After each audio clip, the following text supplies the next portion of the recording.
오늘은 자비로운 하나님과 인간의 협력 129페이지 상당 부분부터 살펴보겠습니다. 지난 시간에 아주 중요한 얘기를 했습니다. 지금 판단에 유기적 측면이 있다라는 말씀을 드렸고요. 그것은 한 가지의 복이 진복 말대로 여러 가지 복이죠. 그것이 하나만 되어 있는 것이 아니고 유기적으로 연결되어 있다는 것을 어제 말씀을 드렸습니다.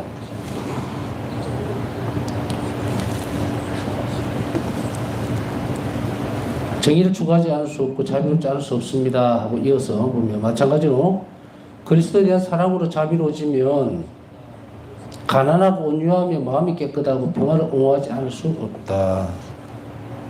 이렇게 되면 이렇게 하지 않을 수 없다. 이렇게 연결이 되어지죠. 그래서 어제는 포도나무와 가지 비유도 말씀드렸고 여러 가지 이렇게 몇 가지 말씀을 이해를 돕기 위해서 드렸는데 출발점은 항상 다음 단계로 넘어가는 거예요. 그러니까 하나를 이해를 하려고 하면은 왜 이렇지 이렇게 되어 있어요.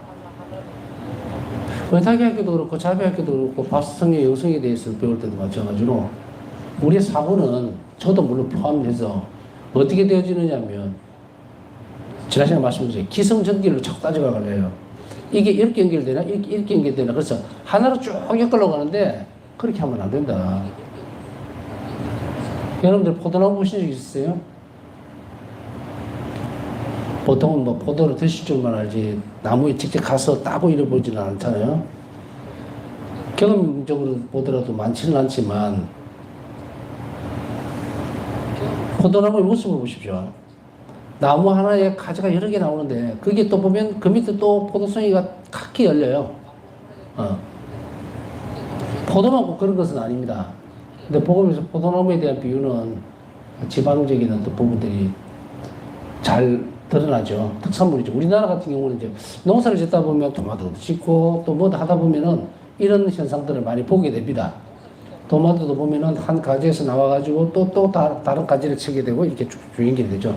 그래서 이것은 유기체적인 건데 그것을 한 번에 쭉 이해를 하려고 하는 것이 아니라 가장 중간에 나무를 보고 그게 유기적으로 있는 이 특성들을 살펴봐야 돼요. 그래서 결국은 가장 중심부에 있는 것이 모든 특성들에 계속 영향분을 주고 있다면 이제 이야기가 쉬워지는 거예요. 유기체적인 관계로 이해를 해야지. 아까 말씀드렸듯이 이건 이렇게 연결이 되나? 그럼 그 다음에 이것이 뭐 정의에 대한 부분들이 커지면 그 다음에 이것이 왜 온화함으로 온유로 연결이 되지? 마음이 왜 가난한 걸로 이렇게 자꾸 잡으면 안 돼요. 그것은 한 가지에 연결이 되는 거예요. 그러니까 정의로운 사람은 자비로울 수밖에 없고 자비로운 사람은 또 온유할 수밖에 없고 이렇게 쭉쭉 연결이 되기 때문에 각각의 열매들을 추구하면 되는 거예요. 내가 예를 들어서 오늘은 정말 온유함에 대한 부분들을 많이 깨달았다면 내가 저 사람을 대할 때에 너무 날카로운 말이라든지 그 편견들이 있을 수 있잖아요. 또 딱히 뭐 준 것 없이 미운 사람들 근데 자기도 모르게 그렇게 툭툭 튀어나왔을 때에 그때 만일에 자신이 잠깐 브레이크만 딱 걸어보면 내가 왜 이러지 이렇게 되겠죠. 사람과 사람 사이에서 온화함으로 다가가야 되는데 뭔가가 이렇게 중간에 끼어버리니까 마치 그 사람에게 막 배척하는 듯이 보이고 이런 모습들이 순간 드러나면 화들짝 놀랄 때도 있지만 이것이 습관화된 사람들은 그렇지도 않아요. 그냥 내지르고 그냥 막 합니다. 돌아볼 시간이 전혀 없는데 그것은 뭐 우리가 볼 부분이 아니에요. 왜냐하면 항상 제가 이제 강유주도 말씀드리지만 예수님을 모시고 함께 산다는 것, 함께 한다는 거하고 이거는 아예 견줄 필요가 없어요. 나는 이런데 왜 너는 이러냐고 아예 상대 자체가 되지 않는데 빛과 어둠을 왜 비교할 필요가 없다는 거야. 그렇기 때문에 우리는 우리 것만 계속 보면 되는데 여기에서 갈 때도 이렇게 연결된 유기체적인 연결과 관계를 잘 이해하면 이제 지법팔단도 잘 이해를 할 수 있다는 이야기예요. 사실은 이 부분들은 우리가 다 집중적으로 배우기 전까지는 어떻습니까? 지법팔단의 내용이 따로따로 있는 것 같이 보이죠? 마음이 가난한 사람, 자비로운 사람, 정의로운 사람 이렇게 따로.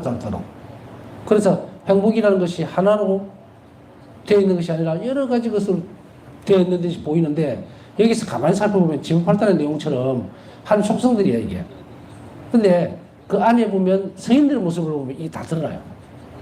근데 성인들 안에서는 뭐라 그럽니까? 바울서성 1기 나오듯이 한 가지 특성만 드러나는 거예요. 선물입니다. 선물. 그런데 이제 자비신심에서 예수님은 뭘 가르쳐 주자면 이 특성들이 유기체적으로 쭉 연결되어 있다는 것을 이제 가르쳐 줍니다.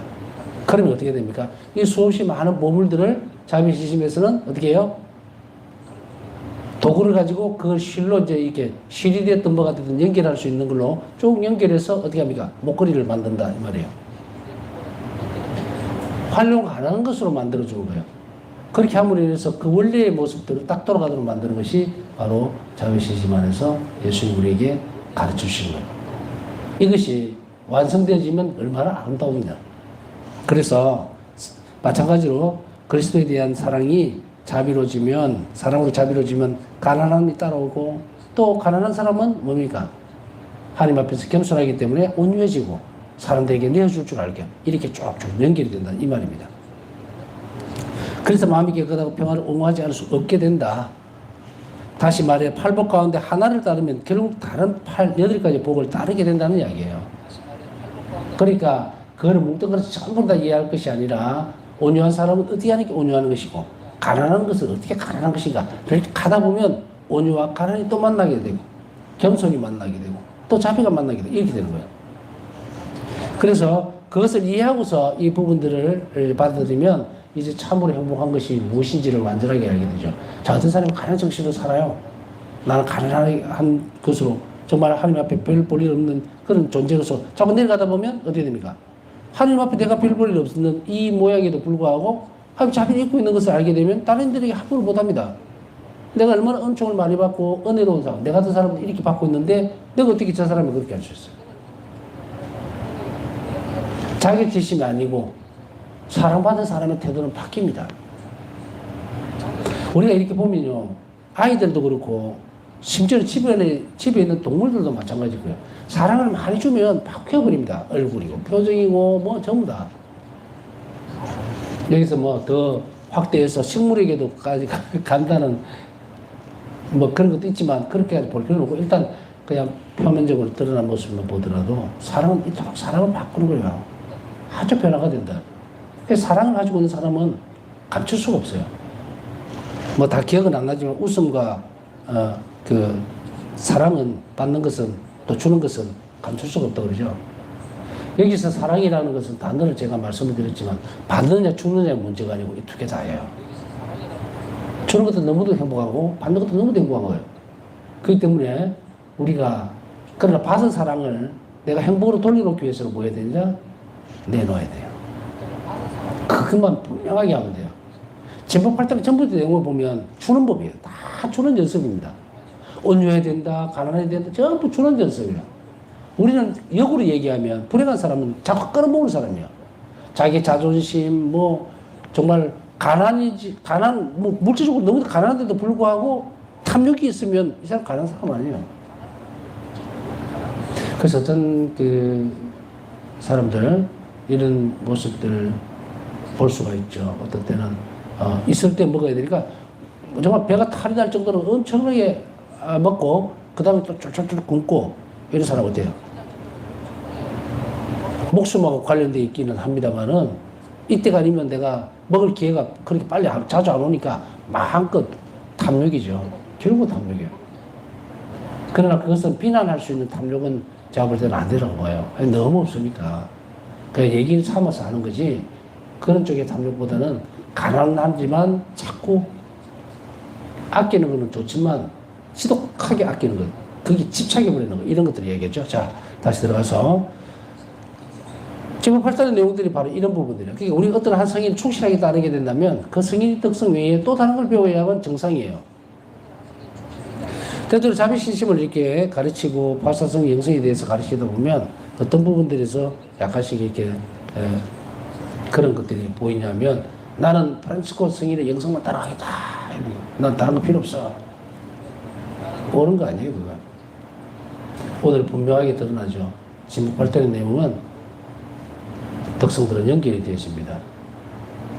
제가 신학교 때는 참 좋아했던, 이제 신학생 때는 우리가 은연중에 그런 이야기를 해요. 신학생들이 제일 좋아하는, 그런 성인, 존경하고 공경하는 성인이 중에 한 명이 뽑아라 그런다면 거의 한 90%는 소아대리사 성인이었어요. 그래서 상본도 우리 축일 때 되면 상본을 적었을 때 축하한다 막 이렇게 하잖아요. 저도 제법 많이 받아요. 방에 들어오면 막 이만큼 쌓여있어요. 그러면 보면 그 중에 소아대리사 성녀 상본에 적어준 것을 아직까지 가지고 있어요. 그리고 소아대리사 성녀 성상도 모시고 싶지만 돈이 없어서 모시지 못하고 그냥 그림 상본으로만 그런 걸 지는 시간들이 있는데 이러한 부분들이 다음에 이 영성, 그러니까 가난의 영성들을 정말 작은 부분들 소화가 작은 꽃이잖아요. 그 작은 것을 사랑하려고 하는 그것이 너무 좋으니까 쭉 따라가다가 바우사 성녀를 딱 만나니까 공통부모가 딱 생기네요. 소아대리사 성녀를 너무 좋아했던 인물이 바로 바우사 성녀였단 말이에요. 제가 무슨 말씀 드리시는지 아시겠어요? 성인들은 이렇게 연결되면서 큰 바다를 이루게 되는데 그 큰 바다가 어디냐면 바우사 성녀인 거예요. 그리고 그 바우사 성녀는 우리를 자비신심으로 이끌어갑니다. 예수님을 만날 수 있도록 확실하게 드러낼 수 있도록. 그래서 이것을 연결되어지는 고리가 되기 때문에 다른 것이 연결돼요. 반복이. 그래서 뭔가 그것에 대해서 깊이 있게 들어가면 다음 단계로 넘어간다. 이렇게 아시면 됩니다. 팔복에 따라 살아가면서 한해 충실하면 다른 특성들도 부족하지 않다. 한 가지만 열심히 살면 다른 특성들도 같이 연결이 된다고 했잖아요. 그러니까 이 연결되면 어디가 되느냐면 이 의탁의 태도도 드러나는 거예요. 그렇기 때문에 뭔가 나는 이거만 할 것이야 라고 해서는 되는 문제가 아니다. 그래서 이 부분들을 보면 사랑으로 연결되고 자비로 결국은 연결이 된다는 이 말입니다. 그래서 우리가 보면 아까 말씀드렸잖아요. 막 복잡하게 너무 막 서로를 연결지으려고는 하지 말아라. 내가 오늘 이런 일이 있다 보면 그게 인내의 특성이 또 따라올 수도 있어요. 내가 오늘 모욕감을 당했는데 그 모욕을 예수님 순환에서 오는 그런 모욕과 결합시키는 연습을 해버리면 그건 뭡니까? 인내의 덕이 생기는 거예요. 또 그들에게 뭔가를 하고 싶지만 하나님께서 원하시는 것은 뭐예요? 겸손함이에요. 물론 이 겸손함 안에는 여러 가지가 있어요. 그러나 그 부분들을 내가 대꾸하지 않고 내 자신을 더 드러내면서 싸우지 않는 그런 부분들 있죠. 그런 것들. 이런 것들 하다 보면 두 개가 다 연결이 되죠. 그 다음 또 연결되고 또 연결되고. 그래서 아까 말씀드렸듯이 이 부분을 조심해야 될 것은 자꾸 1번이 2번, 2번, 3번 이렇게 해서 연결해서 결론을 지으려고 하지 마라. 어느 쪽으로 가든지 간에 다음 특성이 따라오게 돼 있어요. 그러니까 이 특성은 이런 특성이 있습니다. 이런 특성이 있습니다. 이러면 그 특성이 딱 내가 덕을 닦을 기회가 오면 이것은 내가 인내의 덕을 닦는 거구나 하고 힘차게 받아들이면 돼요. 그리고 용기를 가지고 밀고 들어가면 돼요. 그때 그 영혼 안에 인내의 특성이 생깁니다. 또 그 과정에서 어떤 부분들이 따라온다 그러죠. 내가 밀다 보니까 뭐가 생깁니까? 용기도 생기는 거예요. 의지도 강해지고 이렇게 연결이 됩니다. 그러니까 굳이 머리 안에서 다 이렇게 퍼즐 맞추듯이 이렇게 할 필요는 전혀 없다. 서로가 다 연결되기 때문에 하나에 충실하면 다음 것으로 넘어갈 수 있다는 거예요. 다시 말해 가난한 사람이 정의롭지 않거나 자비롭지 않거나 마음이 깨끗하지 않을 수 없다. 여기에서 점을 하나 찍어볼까요? 우리 자신들이 볼 때에 어떤가? 만일에 마음이 깨끗하다는 사람이 정의롭지 않거나 정의롭다고 하는 사람이 자비롭지 않거나 엉터리죠? 펑크가 나 있다는 얘기예요. 많은 사람들이 한 가지를 가지고 뭔가를 드러내려고 애를 쓰고 이러면서 그것만 색깔을 드러내려고 하는 엉터리. 한 가지 색깔이 드러날 수가 없어요. 그렇기 때문에 정말로 예수님을 드러나는 완성된 어떤 모습들이라는 것은 이 부분들의 연관적인 부분들을 다 가지고 있어야 된다. 내가 무슨 뭘 하니까 나는 이쪽 한쪽만 내가 계속해서 하면 되겠지 생각한다? 그 사람에게서 다른 특성이 부족하다면 그것은 잘못 사는 거예요. 우리 이것을 계속 같이 키워나가는 연습을 해야 되고 그렇게 살아내야 된다는 것을 잊지 말아야 되겠죠. 뭐 다른 말은 여러분들이 다 알아들을 수 있으니까 가난한 척하면서 정의롭지 않고 정의로운 척하면서 가난하지 않고 자비로운 척하면서 마음이 깨끗하지 않을 수도 있고 요즘 뭐 얼마나 많습니까? 뉴스에도 보면은 뭐 요새 사이비 종교 뭐 들고 일어나면서 그런 사람들인 거예요. 마음이 깨끗하고 가난한 척하면서도 부유하고 도덕적으로 방탕하고 얼마든지. 이 연관성은 이 팔복자 사이 이 연관성은 부활하신 그리스도 한 사람 안에서 모든 사람이 살아나는 것과도 맥락을 같이 한다. 참조 고린도후서 15장 22절에서 28절. 왜냐면은 그리스도 한 사람 안에서 모든 것이 살아가는 거예요. 한 분에 의해서 모든 이들이 다 결합되어 있다. 그래서 교회도 유기체적이죠. 이것은 바울 사도가 교회를 대신 말씀하시면서 다 가져온 이야기들이에요. 포도나무에 대한 모습도 마찬가지고. 그래서 한 지체가 아프면 온몸이 아프지 않겠습니까? 한 지체가 잘 되면 다 온몸이 다 건강한 거예요. 이게 유기체적인 관계예요. 그것이 바로 진보팔단에서 나오는 것과 똑같아요. 사실 진보팔단 자체를 이렇게 쫙 짜부러뜨리면 뭐가 나옵니까? 예수님이 나오죠. 예수님께서 약속하신 거예요. 그럼 예수님이 약속하시는 것은 예수님 자신이에요. 당신 자신이에요. 그러니까 이 지복팔단의 가장 궁극적인 것은 뭐다? 예수님과의 결합인 거예요. 이게 천국입니다. 이런 유기체적인 관계를 우리가 잘 이해한다면 우리는 스스로 뭔가를 찾아 나갈 때에 나는 자비로운 척하면서 혹은 자비로우려고 애를 쓰면서 다른 한쪽에 기울어져 있지 않는지 늘 점검해야 될 필요가 있다. 때때로는 우리가 충돌이 일어날 때 이렇게 볼 수가 있습니다. 나는 과연 자비로운가 혹은 자비로운 척 했는가에 대한 문제. 경계가 아주 뚜렷하지 않고 애매할 때도 있을 거예요. 그때는 도덕적 특성이 결여되어 있을 때 애매합니다.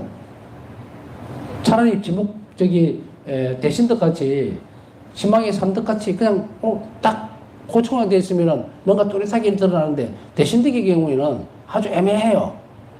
도덕적 특성은 그 경계가 굉장히模糊할 때가 많을 수도 있어요. 그때는 어떻게 됩니까? 교회 지도를 받으면 좋은데 이렇지 않을 때는 뭐로 돌아가야 된다? 연결되는 고리를 한번 찾아서 잘 성찰해 볼 필요가 있다. 그것의 제일 큰 기둥은 뭡니까? 의탑과 자비인 거예요. 이게 정답지예요. 그걸 갖다 대면 그것에서 어긋나면 오답이 나옵니다.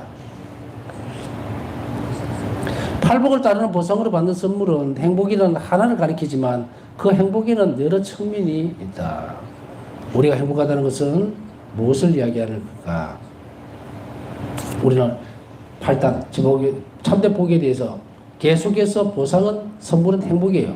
그런데 그 행복이 어떤 것인지는 우리가 뚜렷하게 딱 잡아낼 수 있는가? 행복하다는 것에 대해서는 어떤 단어들이 계속 나오죠, 그죠? 진복 8단 중에서 하나하나의 복에 따라오는 행복이 따로따로 다른 거예요. 전부 다. 그 말이에요. 여러 측면이 있지만 이것이 가르치는 곳은, 가르치고 있는 방향은 한쪽이다.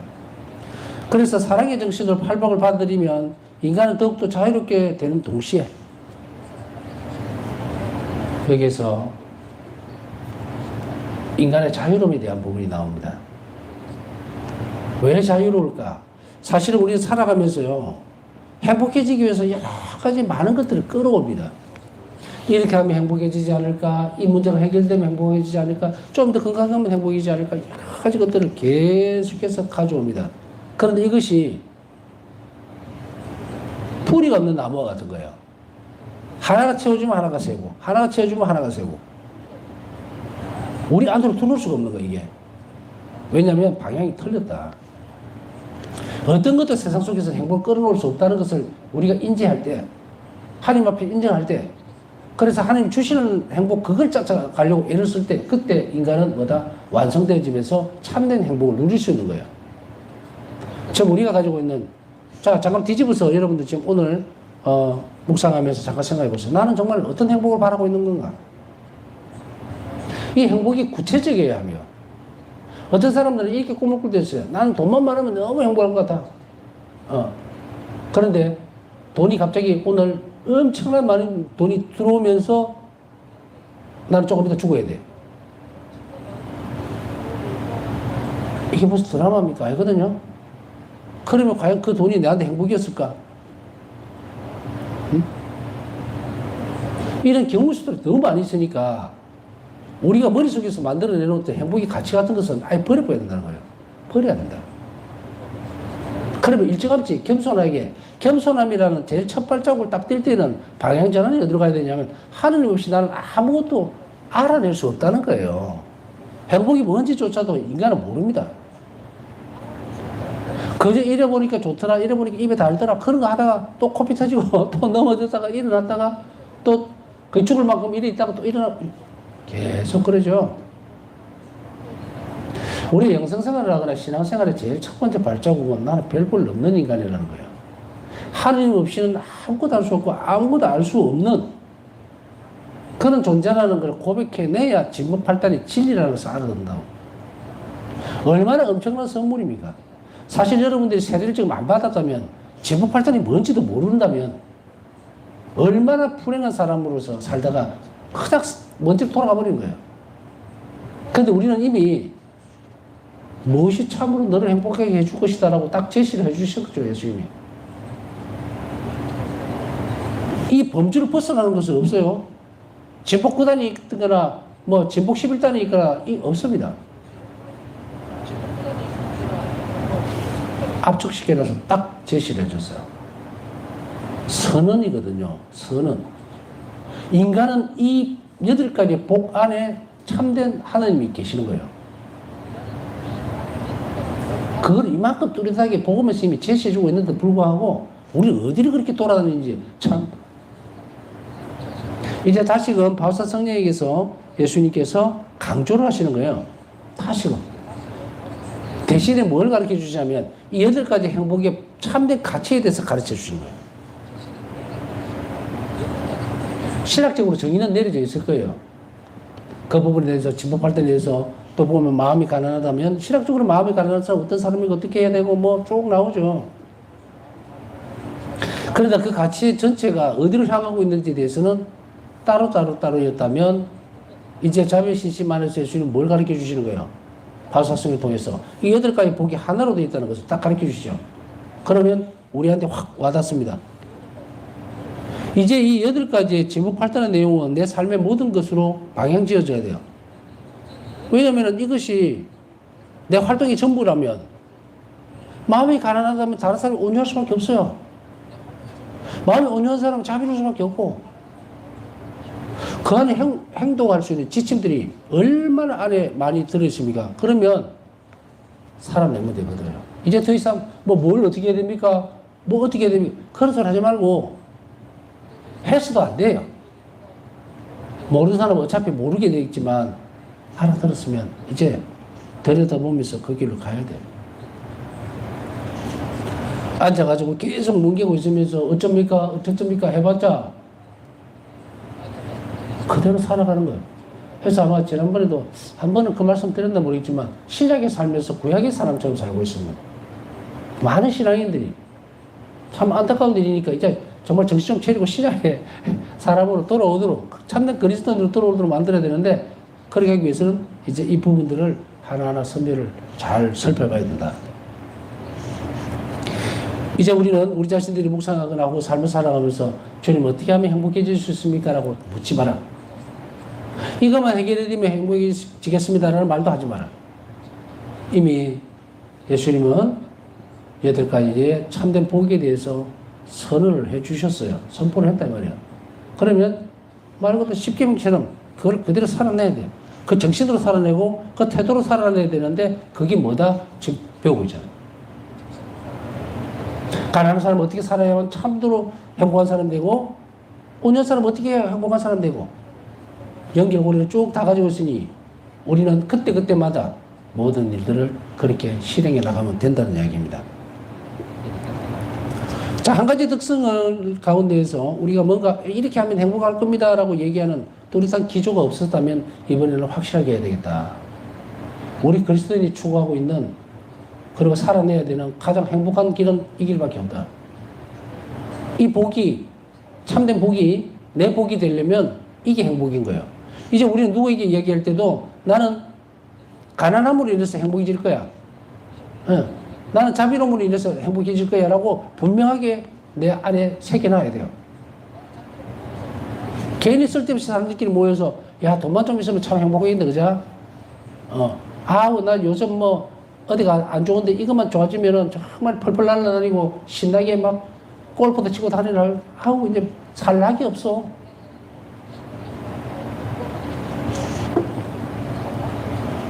진짜 자다 봉창 떠드는 소리 하고 있죠, 신자들이.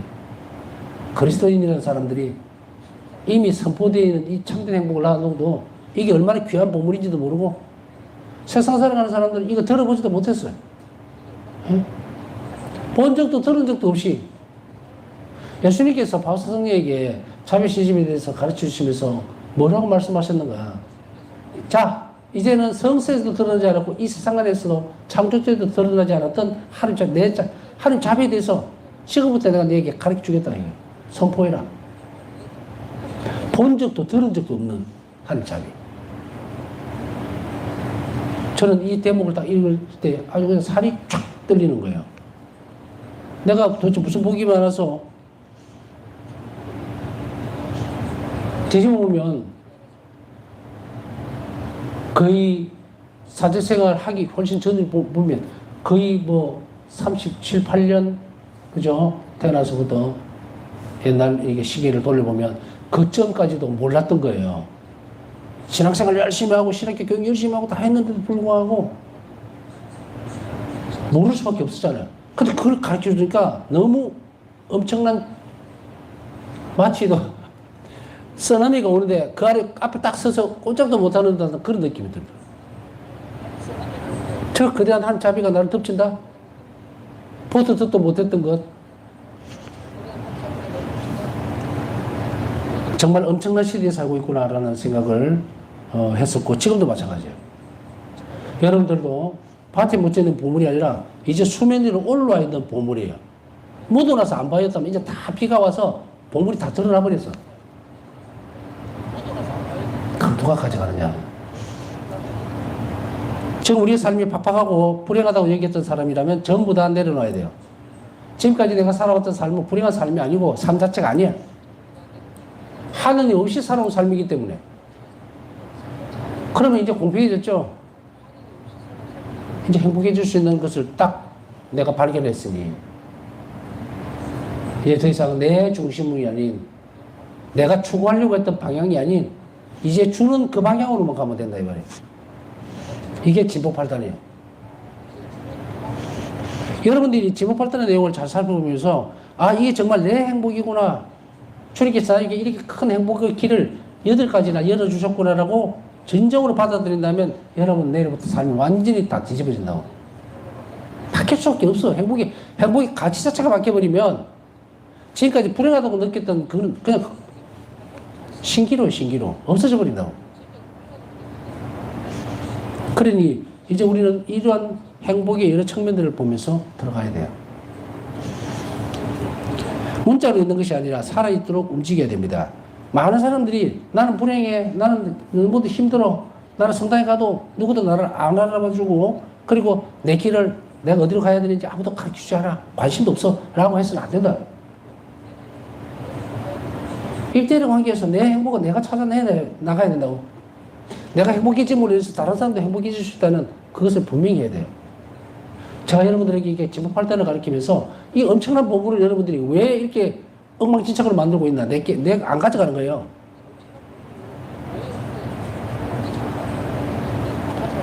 적어도 앞으로는 여러분들 뭐 집에 진보팔단 내용을 적으세요. 적어.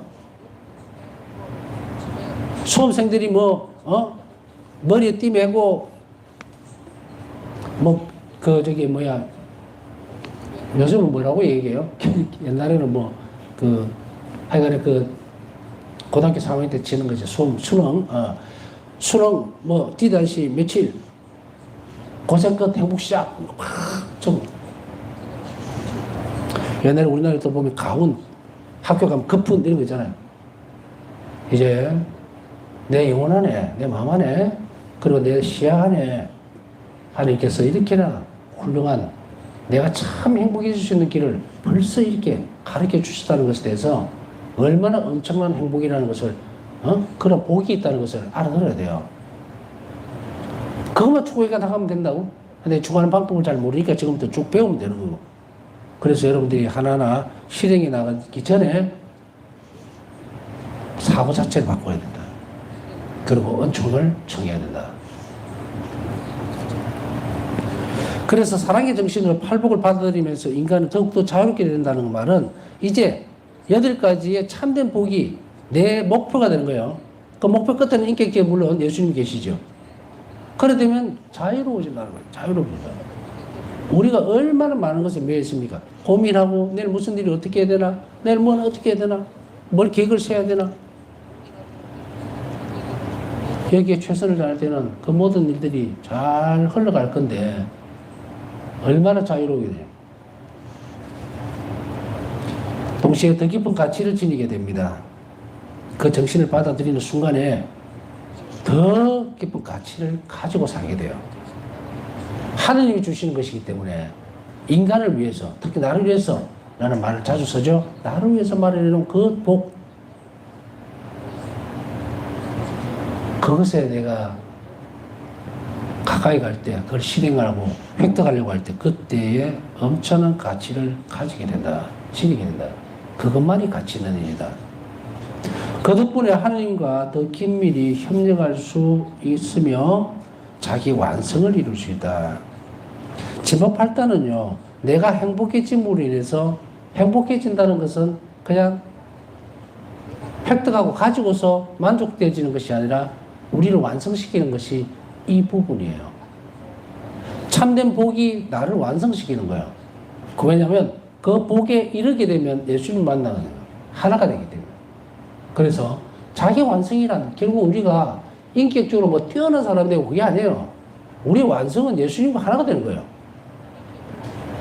그렇게 되기 때문에 우리는 창조주 하나님과의 결합, 그것만이 자기 완성이에요.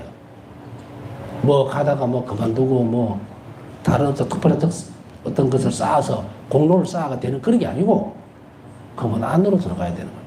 그게 인간이 완성된다. 그래서 하느님을 바뀔 때 우리가 예수 그리스도로 바뀔 때 그때 우리는 자기 완성을 이루게 된다면 그 길이 이 8가지의 길이라는 것을 잘 알아들어야 됩니다. 단이라는 말은 계단이죠. 그죠? 계단은 하나로 유기적으로 연결되어 있습니다. 첫 번째 계단이 없으면 마지막 8번째 계단도 없어요. 그러니 우리가 적어도 오늘 하루만큼은 또 이 시간만큼은 하나님께 너무도 감사를 드려야 된다. 지금 오늘부터 내가 참으로 행복해질 수 있는 길을 배운 거예요. 덤성덤성하게 건성건성 배웠다면 모아서 이제 결심을 해야 되겠죠? 하나님의 복을 내가 충실히 잘 따라가서 얻을 수 있도록 누릴 수 있도록 결심하고 살아갈 수 있는 은총을 무엇이 청하도록 해야 됩니다. 남은 시간 묵상하면서 오늘도 한참 요청하신 분들이 많습니다. 함께 기도 중에 기억해 주시기 바랍니다.